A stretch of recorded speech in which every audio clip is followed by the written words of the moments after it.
Quick! We're gonna need some time to fire up the engines. Let's give the laser turret a workout.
Let's get out of here!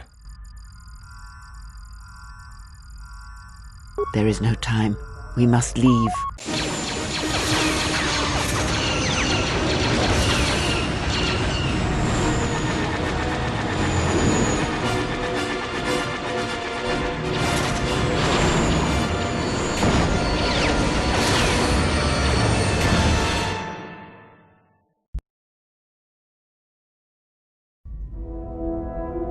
If they hit us, we're dead, but if they keep missing us, we're dead.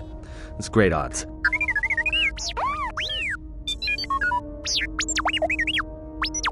Somebody shut that trash compactor up! I'm doing all I can, and that's not enough. What'd you do to make these guys so mad? Well, either they hit us and destroy us, or they hit an asteroid and make the whole field go nova. What are the asteroids? They can be destroyed by us as well as them, can they not? That'll take out the whole field, the colony, and maybe us. We might not even be able to jump to hyperspace in time. Then we die here. Choose now.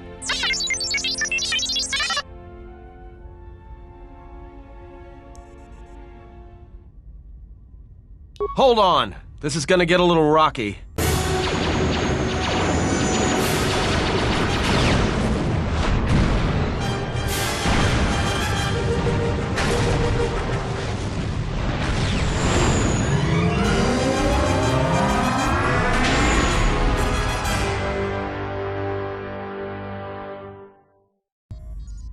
Well, now that we just killed a planet, maybe one of you can tell me what's going on. Because between assassin droids, a Sith Lord that looks like he sleeps with vibroblades, and being target practice for a Republic warship, I was better off in my cell. The Republic warship was the Harbinger. It was seized on its way to Telos by the Sith. They sought you, Jedi. Because you are the last of the Jedi. Once you are dead, then they have won. Exile or not, the Sith believe you to be a Jedi Knight, and that is all that matters.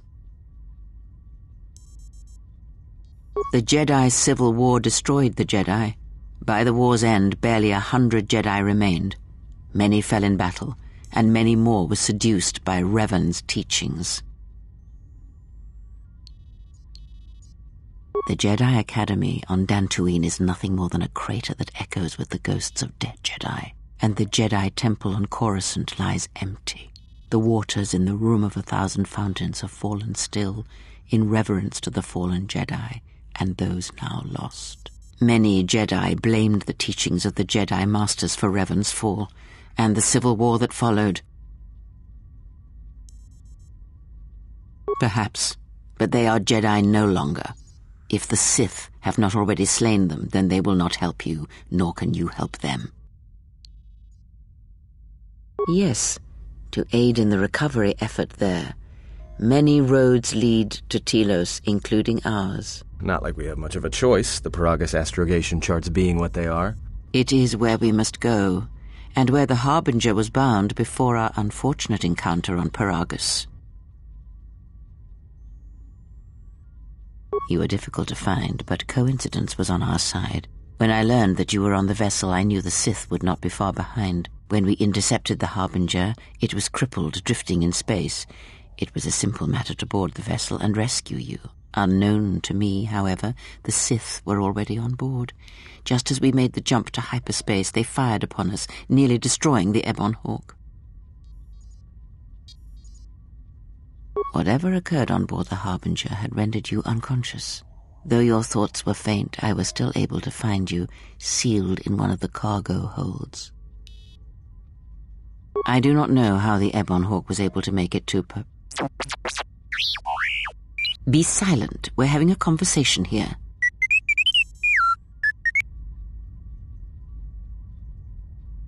Repaired this ship. My eye. Next thing you know, it's going to claim credit for saving our skins. If that little noisemaker says it repaired the ship once, then it can prove it by doing it again. Go on. Gip!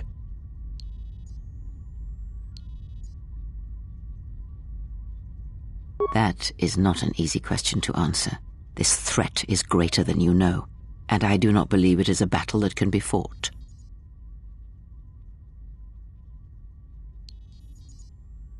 Look, enough with the we already. We cannot hope to triumph against them alone. To stop them you will need weapons, allies, and a teacher. In the end, I fear it may not be enough.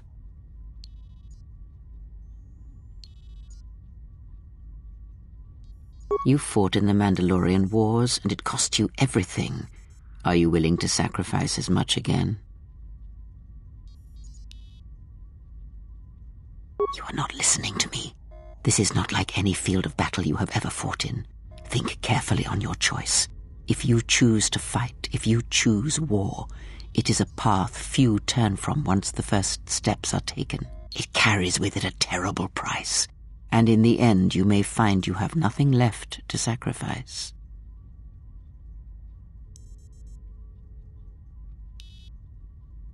Your fool's words echo of a Jedi. You have much to learn, but we have spoken long enough, and my wound pains me. If you have other questions, find me in the crew quarters. There we will speak more. Hey, don't stop your long, boring rants on my account. I was just getting sleepy-eyed. Also in private, we will be mercifully free from the opinions of imbeciles and fools. Look, not like I care or anything, but you might want to go check on our passenger, especially with that hand of hers.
Have you come for more answers?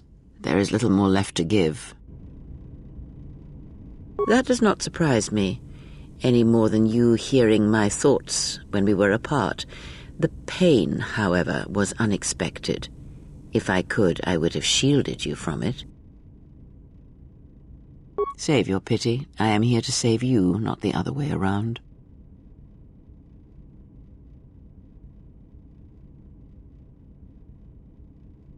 I do not need your condescension nor your lectures. If anyone needs training and guidance, it is you.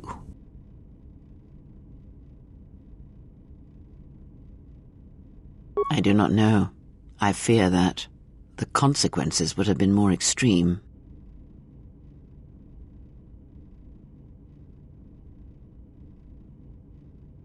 Possibly, yes, and I fear it works both ways. I would not wish to test it, nor should you.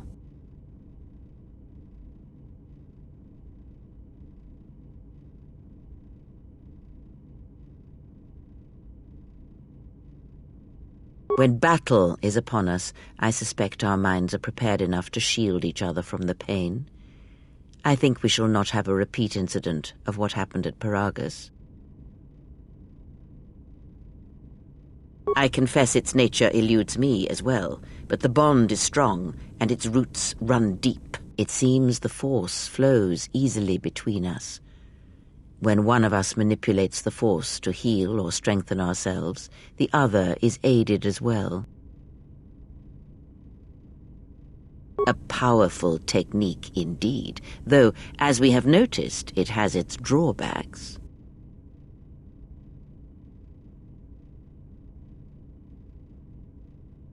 Indeed. And was it the same as before? If my suspicions are correct, perhaps the damage the Jedi Council did was not as permanent as they thought. It is not an easy thing to cut one off from the Force. What did you believe? That you suddenly lost your connection with the Force without reason?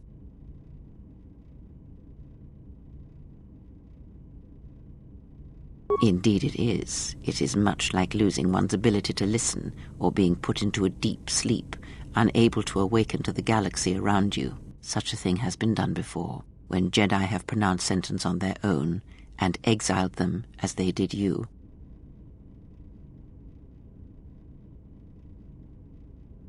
It is possible that such a thing can be undone. Still, even so, the chances of the Jedi undoing such a thing for a traitor is a slim thing at best, assuming they yet live. Our link may have had other consequences. Perhaps you can hear the Force again, distantly, through me.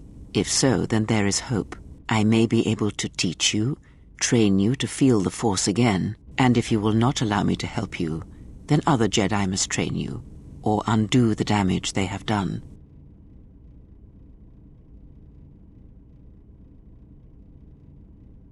Do not honor me, fallen Jedi. Honor it by listening and learning. Do that, and perhaps we shall survive this thing, you and I. I offer to train you to become strong again, to know the ways of the Force, and to hear the Force sing within you as it once did.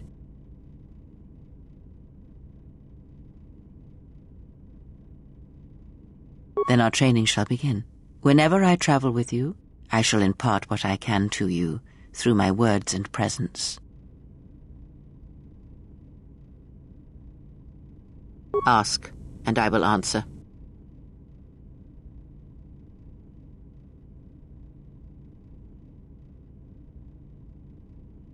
Much has happened in the galaxy in your absence, and since the defeat of the Mandalorians at Malachor V. It is a tale you already know well.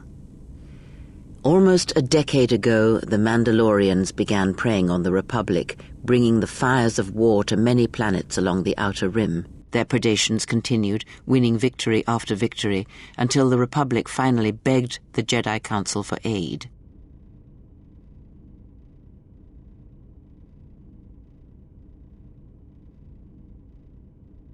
Indeed, the Jedi Council counseled caution and patience to assess the Mandalorian threat as the Outer Rim burned.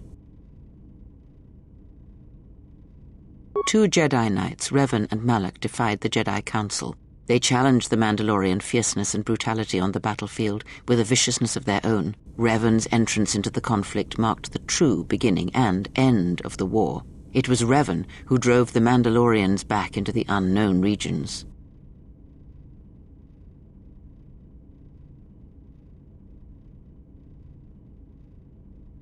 Yes, I have heard tales of Malachor V and Revan's part in it. I know you served there in that final battle. It must have been a terrible thing. You speak the truth. The war's end was merely another beginning, and what seemed a victory for the Republic was far from it. Many believed the Mandalorians defeated at Malachor V, But the Mandalorians taught the Jedi much through battle, and so it was that Malak, Revan, and the Jedi that followed them discovered their true natures in the Mandalorian crusade. But you know this.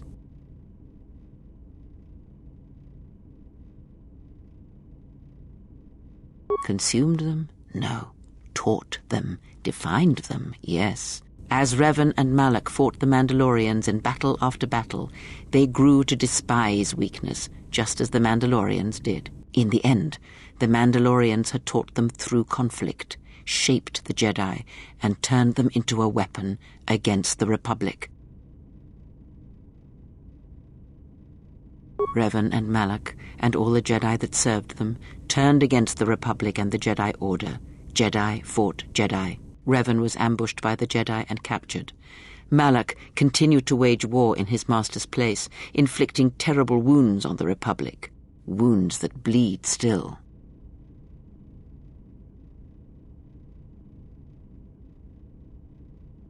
As all Sith do, without a strong enemy, the Sith turned on each other. Revan escaped the Jedi and returned to finish Malak, and that was the end of the Jedi Civil War. After defeating Malak, Revan left the Republic, and there are none who know where he has gone. It is said that the Sith remnants turned on themselves after Revan defeated Malak, reducing Korriban to ruin as the Republic still bleeds and struggles for life. Where Revan wanders now, I do not know. It would seem that way from a certain point of view, perhaps. The Jedi Civil War left wounds that have yet to heal. We shall see if the Republic has the strength to survive.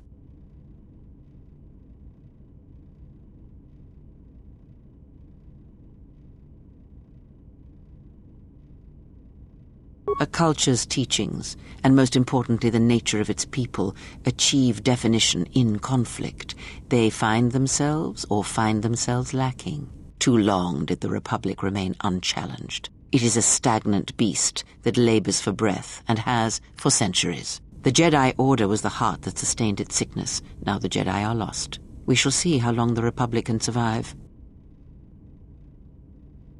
We shall see.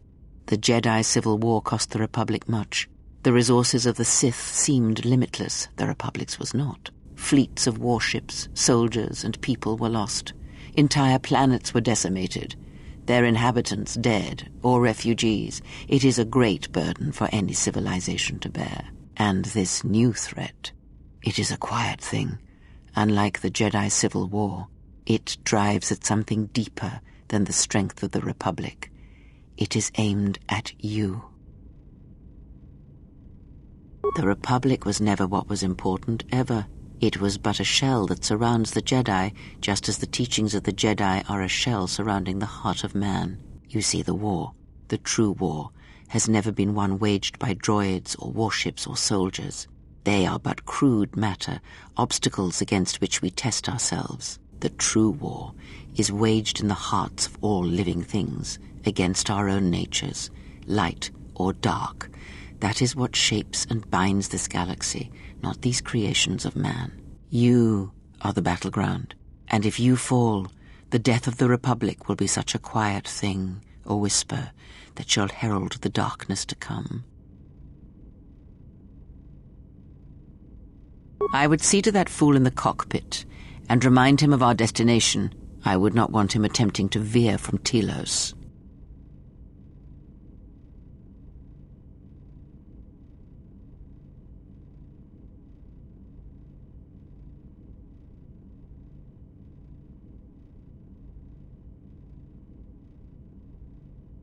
He is a fool and an imbecile. His potential lies downwards, not up. Watch that one.